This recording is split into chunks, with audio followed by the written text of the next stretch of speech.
السلام علیکم students, welcome back to my YouTube channel. I hope کہ آپ سب ٹھیک ہوں گے اور اپنی اسٹڈی پر کانسنٹریٹ کر رہے ہوں گے۔ تو آج کا ہمارا بہت ہی امپورٹنٹ ٹاپک علامہ اقبال اور ان کا نظریہ خودی۔ بیسیکلی میں یہاں پہ M A political science part 1 والوں کے لیے یہ ویڈیو بنا رہی ہوں، لیکن آپ کسی بھی کلاس کے اسٹوڈنٹ ہیں تو اگر یہ ٹاپک آپ کے کسی بھی سبجیکٹ میں لائک پاک اسٹڈی میں یا پولیٹیکل سائنس میں کسی بھی سبجیکٹ میں اگر یہ ٹاپک ہے علامہ اقبال یا ان کا نظریہ خودی، تو یہ ویڈیو آپ کے لیے ہیلپ فل رہے گی۔ So let's start. علامہ محمد اقبال جو ہے وہ 20ویں صدی نے بہت سے عظیم شخصیات کو تاریخ میں محفوظ کیا تھا۔ ان میں ایک شخصیت علامہ اقبال کی تھی، ٹھیک ہے۔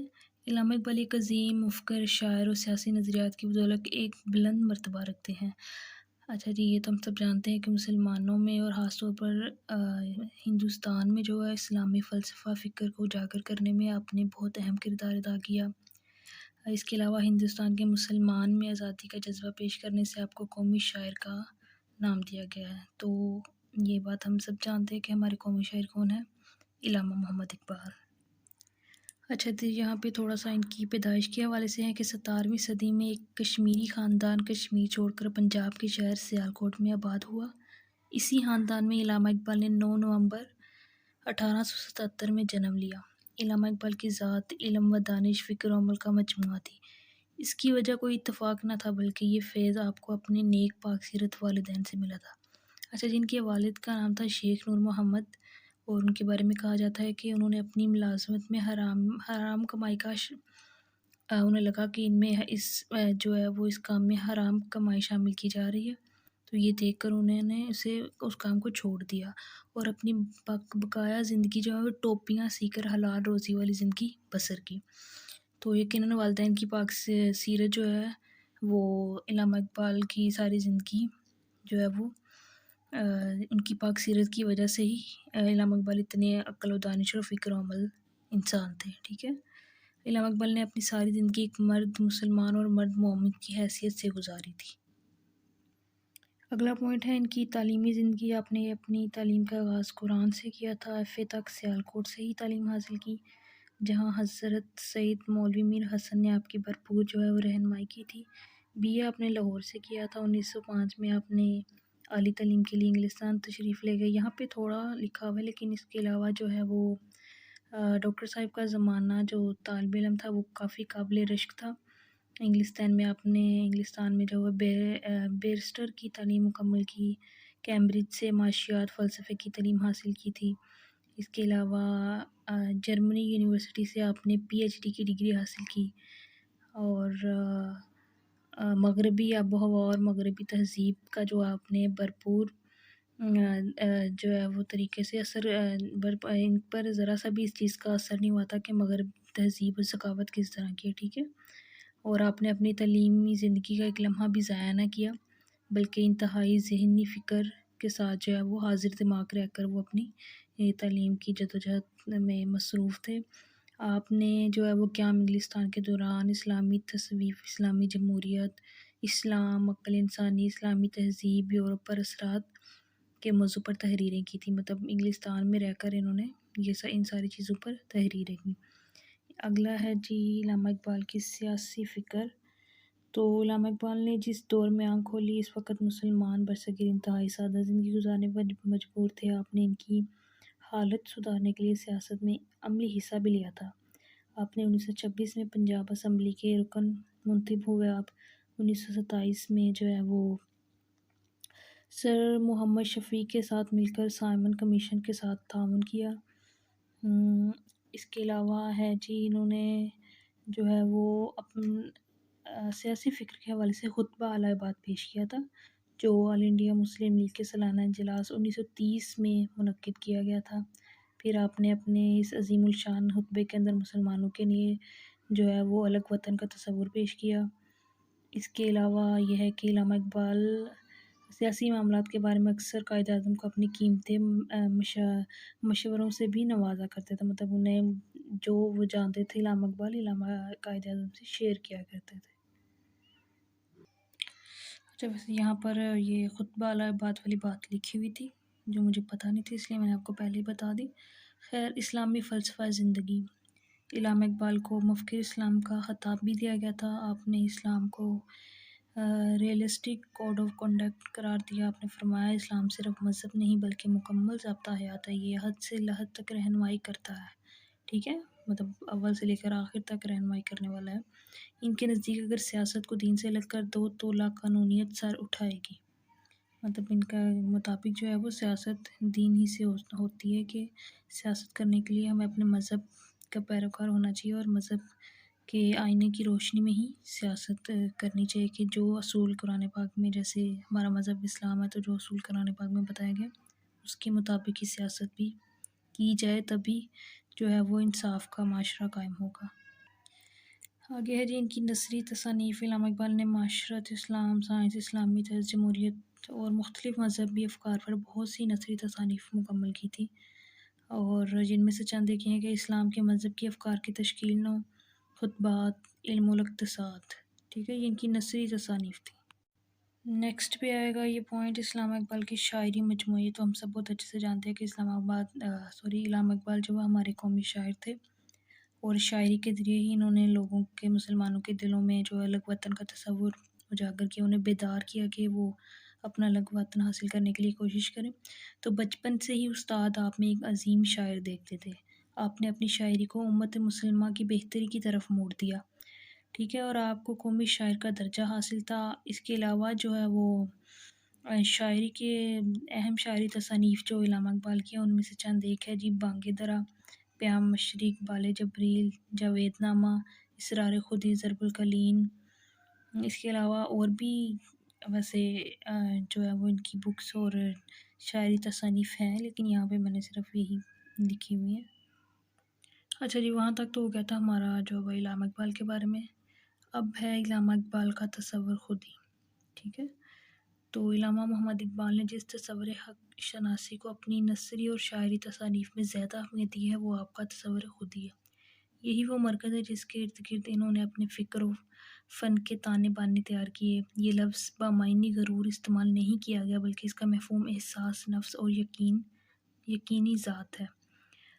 تو اس میں یہ ہے کہ خود علامہ اقبال نے اپنی فارسی تصانیف میں اسرار خودی کے دیباچے میں لکھا ہے کہ شاعری تو صرف ایک ذریعہ ہے اس حقیقت کی طرف توجہ دلوانے کے لیے کہ انا کی انفرادی حیثیت جو ہے وہ اس کے اثبات، استحکام اور توسیع سے وابستہ ہے۔ یہ لفظ بامعنی غرور استعمال نہیں کیا گیا جیسا کہ عام طور پر اردو میں ہوتا ہے، بلکہ اس کا مفہوم ہے کہ احساس نفس اور ذات۔ احساس نفس مطلب کہ اپنے وجود کا احساس، ٹھیک ہے، کہ اپنی موجودگی کا احساس دلوانا، اور اس کے علاوہ یقین ذات، معنی اللہ تعالیٰ پر یقین رکھنا اللہ تعالیٰ کو ایک ماننا اور اس کے احکامات پر عمل کرنا۔ آگے خودی کا مفہوم ہے۔ خودی فارسی زبان کا لفظ ہے جو خود سے ماخوذ ہے، جس کے معنی غرور، تکبر، انا، شعور نفس، خود شناسی وغیرہ ہے۔ آپ نے خودی کو درجۃ مفہوم میں لکھا تھا: معرفت نفس، ذوق طلب، زندگی، خودآگاہی، احساس نفس، ایمان، عشق، یقین، ٹھیک ہے۔ علامہ اقبال نے خودی کو جو ہے وہ ان لکھا ہے ان معنوں میں، ٹھیک ہے۔ آپ کے تصور خودی نے مسلمانوں میں احساس ذات اجاگر کیا، مطلب احساس کہ ان کی ذات کی بھی کوئی اہمیت ہے، ٹھیک ہے، ان کے نفس کی کوئی ذات کی اہمیت ہے، اس بات کا جو ہے وہ احساس دلایا تصور خودی نے۔ علامہ اقبال کے تصور خودی نے تحلیق ذات کا مقصد بتایا جس نے مسلمانوں کی زندگی میں انقلاب برپا کر دیا، ٹھیک ہے۔ اب یہ خودی زندگی کا مرکز و محور مطلب ہے کہ سینٹر آف لائف ہوتی۔ علامہ اقبال تلاش ذات، یقین ذات کو تمام سرگرمیوں کا مرکز قرار دیتے ہیں۔ وہ قوموں کی زندگی میں اجتماعی انا کو ناگزیر قرار دیتے ہیں جس کے ختم ہو جانے پر قومیں تباہ ہو جاتی ہیں۔ اور سوال یہ ہے کہ علامہ اقبال نے نظریہ خودی کیوں پیش کیا، ٹھیک ہے، اور اس کے علاوہ اس کا جواب دیتے ہوئے علامہ اقبال نے خود کیا فرمایا وہ ہم پڑھیں گے آگے۔ تو علامہ اقبال پہ کہتے ہیں کہ یورپ کی جنگ ایک قیامت تھی جس نے پوری جو ہے دنیا کے نظام کو بدل دیا۔ اب فطری زندگی ایک نئی دنیا تعمیر کر رہی ہے۔ اسلام مشرق نے صدیوں بعد آنکھ کھولی، مگر اقوام مشرق کو یہ محسوس کر لینا چاہیے کہ زندگی اپنے حوالے میں کسی قسم کا انقلاب پیدا نہیں کرتی جب تک اس کا وجود پہلے انسانوں کے ضمیر میں جو ہے وہ منتقل نہ ہو۔ مطلب یہ ہے کہ زندگی خود انقلاب برپا نہیں کرتی، ہمیں خود کچھ کرنا پڑتا ہے۔ جب تک انسان جو ہے وہ انقلاب کے لیے کوشش نہیں کرے گا تب تک یہ خود بخود تو کچھ نہیں ہوگا نا۔ زندگی جو ہے وہ ضروری اور اجتماعی پہلوؤں پر حاوی ہے، ٹھیک ہے، اور میں نے اپنے فارسی کلام میں اس کو مد نظر رکھنے کی کوشش کی ہے۔ آگے اسلام کا فلسفہ خودی اور نتیجے، مطلب اس کا یہ ہے کہ بعض مغربی مفکرین نے یہ اقبال کے تصور خودی کو جو ہے وہ اس کا مذاق اڑایا تھا، لیکن اقبال نے اس کی سخت تاکید کی۔ اقبال جس خودی کا ذکر کرتا ہے وہ انسان کی انفرادی خودی نہیں بلکہ خدا کی خودی بھی ہے، جو ہے صدر حلقت ہے۔ نیٹشے کا فلسفہ تو صرف انسانی برتری اور ذاتی جو ہے وہ ذاتی مفادات میں الجھا ہوا ہے، لیکن جو اقبال کا نظریہ خودی ہے وہ صرف جو ہے وہ انفرادی خودی نہیں بلکہ وہ خدا کی خودی بھی ہے۔ مطلب اس نظریہ خودی میں وہ صرف جو ہے وہ انسان کو اپنی ذات کی پہچان نہیں کرواتے بلکہ اس کو جو ہے وہ ذات جس نے ہمیں بنایا اس کا یقین دلاتے ہیں کہ وہ ذات بھی ہے اور اس نے ہمیں کیوں بنایا، کیوں اس دنیا میں بھیجا، اس بارے میں بھی جو ہے وہ اقبال کا فلسفہ خودی پیش کیا جاتا ہے۔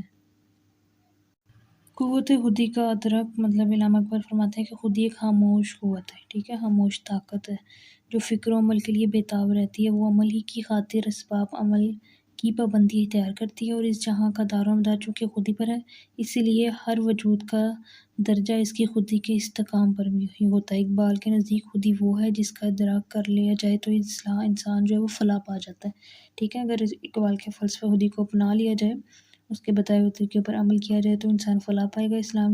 اقبال کے نزدیک خودی لا الہ کی پہچان یعنی اللہ تعالیٰ کی پہچان اور معرفت کا ذریعہ ہے، ٹھیک ہے، جو کہ علامہ اقبال نے اپنے خودی میں جو تصور پیش کیا ہے وہ یہی ہے کہ ایک تو اللہ تعالیٰ کی ذات کی پہچان اور دوسرا احساس نفس کے اپنے وجود کا احساس۔ آگے خودی ایک لامحدود طاقت ہے، مطلب کبھی نہ ختم ہونے والی۔ جب خودی عشق و محبت سے مستحکم ہو جاتی ہے تو کائنات کی ساری قوتیں انسان کے قبضے میں آ جاتی ہیں، مگر خودی کی غیر محدود قوت تعمیر و تخریب دونوں کا کام کر سکتی ہے۔ خودی سے ہر جو ہے وہ تعمیر کا کام لینے کے لیے توسیع کے ساتھ اس کی ترتیب بھی ضروری ہے۔ بے قید و بے ترتیب خودی مثل شیطان ہے، ٹھیک ہے، مطلب بے ترتیب جو خودی ہے وہ اس کی مثال شیطان کسی ہے۔ اس میں جو اقبال کا نظریہ دلچسپ ہے، وہ کبھی گوٹے کی طرح اسے بدی کی قوت قرار دیتا ہے۔ شک ہو تو یہ اس بات کا ثبوت ہے کہ کوئی شک کرنے والا موجود ہے، ٹھیک ہے۔ آئی ہوپ یو انڈرسٹینڈ کہ اگر آپ کو شک ہے کسی بات پر تو شک اس بات کا ثبوت دلاتا ہے کہ کوئی شک کرنے والا موجود ہے۔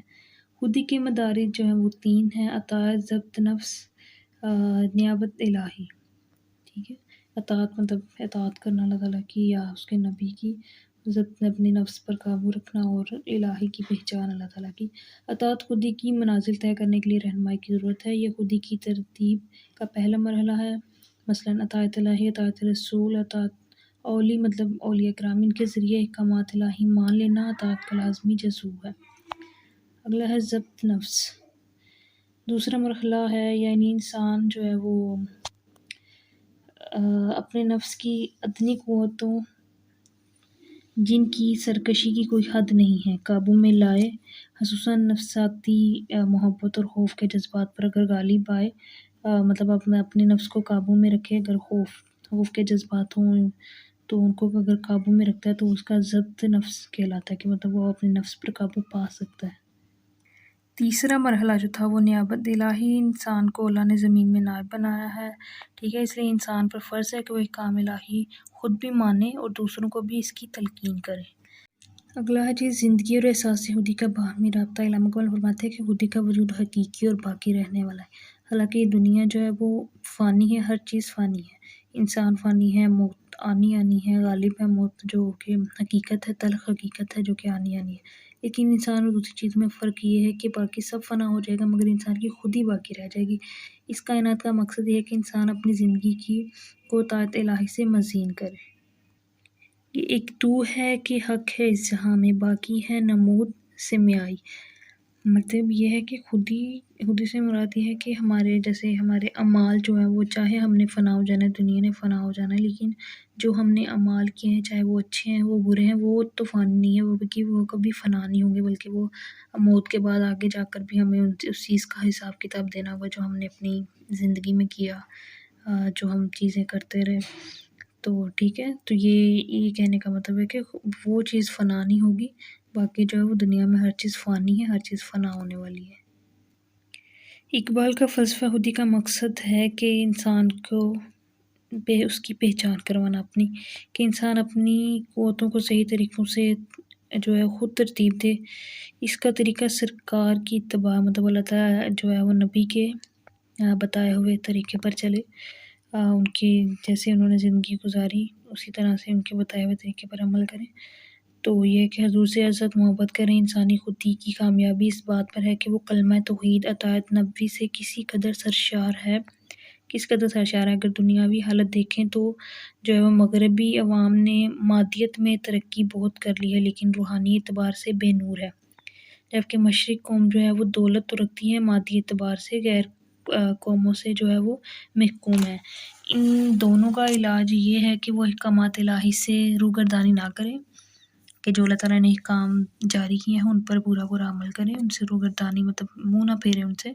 لیکن اگر کوئی اپنی خودی کی قوتوں کا اظہار کرنا چاہتا ہے تو اسے بہت سی مشکلات کا سامنا کرنا ہوگا۔ ان مشکلات پر انسان اس وقت قابو پائے گا جب اسے اپنی ذات سے آگاہی ہو، کہ اسے پتہ ہو کہ وہ کیا کر سکتا ہے کیا نہیں کر سکتا۔ ٹھیک ہے، معرفت ذات معرفت الہی ہے۔ خودی کو کر بلند اتنا کہ ہر تقدیر سے پہلے خدا بندے سے خود پوچھے بتا تیری رضا کیا ہے۔ یہ تھا آج کا ٹاپک۔ آئی ہوپ کہ آپ کو سمجھ آ گیا ہوگا۔ یہ علامہ اقبال اور ان کا نظریہ خودی، آئی ہوپ کہ آپ کو سمجھ آ گیا ہوگا۔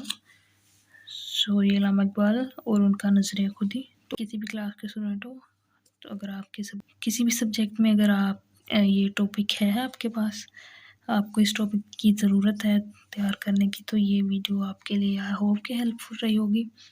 تو یہیں تک تھا ہمارا آج کا یہ امپورٹنٹ سا ٹاپک، علامہ اقبال اور ان کا نظریہ خودی۔ Thanks for watching and like comment کر کے ضرور بتائیں، شیئر لازمی کریں اپنے فرینڈ کے ساتھ، اپنے کلاس میٹ کے ساتھ، اینڈ سبسکرائب کر دیا کریں لازمی۔ تھینکس فار واچنگ، اللہ حافظ۔